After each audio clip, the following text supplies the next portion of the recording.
ಅಮ್ಮನಿಗೆ ಬೆಳಿಗ್ಗೆ ಸ್ನಾನ ಎಲ್ಲ ಆಗಿ ಈಗ ಎಲ್ಲಿ ದೇವರ ಇಲ್ಲಿಯ ಮನೆಗೆ ಹೋಗಿ ನಮಸ್ಕಾರ ಮಾಡಿ ಬಂದು ಈಗ ತಿಂಡಿ ತಿನ್ನಲಿಕ್ಕೆ ಕರ್ಕೊಂಡು ಹೋಗ್ತಾ ಇದ್ದೇನೆ. ಬೆಳಿಗ್ಗೆನೆ ಕಾಫಿ, ದೋಸೆ ದೋಸೆ. ಎಲ್ಲಿಯ ಅಬ್ಬ ಎಲ್ಲ ಸ್ವಾಮಿ ಆಶೀರ್ವಾದದಿಂದ, ಗುರುಗಳ ಆಶೀರ್ವಾದದಿಂದ ಎಲ್ಲ ಆರೋಗ್ಯ, ನೆಮ್ಮದಿ, ಸೌಭಾಗ್ಯ ಕೊಡಲಿ ಅಂತ ಇದು ಪ್ರಾರ್ಥನೆ. ಇದು ಹಾಂ,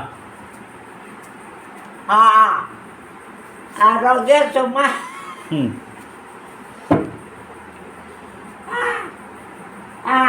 ಪ್ರಾಯ 95 ಆಯ್ತಲ್ಲ ಅಮ್ಮನಿಗೆ. ಹಾಗೆ ವಾಟೆ ಇಷ್ಟು ವರ್ಷ ನಮ್ಮೊಟ್ಟಿಗೆ ಒಳ್ಳೆ ಆರೋಗ್ಯದಿಂದ ಇದ್ದದ್ದು ದೊಡ್ಡ ಒಂದು ಸೌಭಾಗ್ಯ. ಎಲ್ಲಿಯ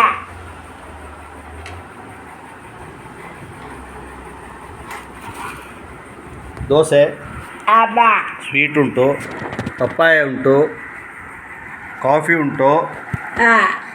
ಹಾಂ, ಒಟ್ಟಿಗೆ ನಾನು ಕೂಡ ತಿಂಡಿ ತಿಂತೇನೆ ಈಗ.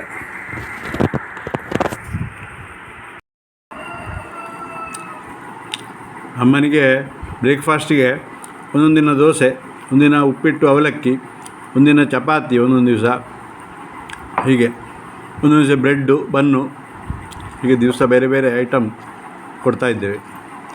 ಖುಷಿಯಲ್ಲಿ ತಿಂತಾರೆ, ಮತ್ತೆ ಹೋಗಿ ರೆಸ್ಟ್ ಮಾಡ್ತಾರೆ. ಮಧ್ಯಾಹ್ನ ಊಟ ಹಾಗೆ ರಾತ್ರಿ ಊಟ ಎಲ್ಲ ಸರಿಯಾದ ಸಮಯಕ್ಕೆ ಆಗ್ತದೆ. ಇವನು ಡೈಜೆಷನ್ ಕೂಡ ಒಳ್ಳೆ ರೀತಿಯಲ್ಲಿ ಆಗ್ತದೆ. ಕಾಫಿ ಎಲ್ಲ ಕುಡಿದ ಮೇಲೆ ಅಮ್ಮನನ್ನು ಈಗ ಪುನಃ ರೂಮಿಗೆ ಕರ್ಕೊಂಡು ಹೋಗೋದು.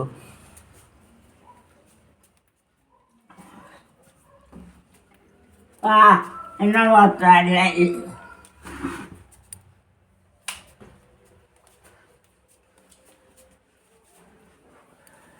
ಇದು ಅಮ್ಮನ ಕೋಣೆ. ಹಾಗೆ ಇಲ್ಲಿ ಅಟ್ಯಾಚ್ಡ್ ಬಾತ್ರೂಮ್, ಲ್ಯಾಟ್ರಿನ್.